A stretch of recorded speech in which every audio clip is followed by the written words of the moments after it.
গৃহমন্ত্ৰী ডাঙৰীয়াই সংসদ আৰু অসমত আহি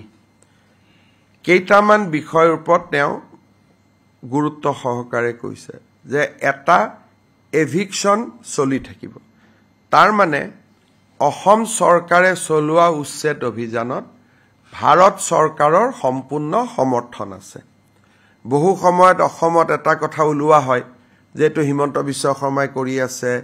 প্ৰধানমন্ত্ৰীয়ে গম পায়নে নাপায় গৃহমন্ত্ৰীয়ে গম পায়নে নাপায় এনেকুৱা কথা কিছুমান সাৰ্কুলে কেতিয়াবা উলাই দিয়ে কালি গৃহমন্ত্ৰী ডাঙৰীয়াৰ বক্তব্যত এটা কথা স্পষ্ট হৈ পৰিছে যে উচ্ছেদ অভিযানত ভাৰত চৰকাৰৰ সম্পূৰ্ণ সমৰ্থন আছে আৰু তেওঁলোকে আমাক সকলো প্ৰকাৰে সহায় কৰিব যে আমি যাতে ইয়াক লজিক্যাল কনক্লুজন অৰ্থাৎ শেষ টুকুৰা মাটি উদ্ধাৰ নকৰালৈকে আমি যাতে চলাই যাব পাৰো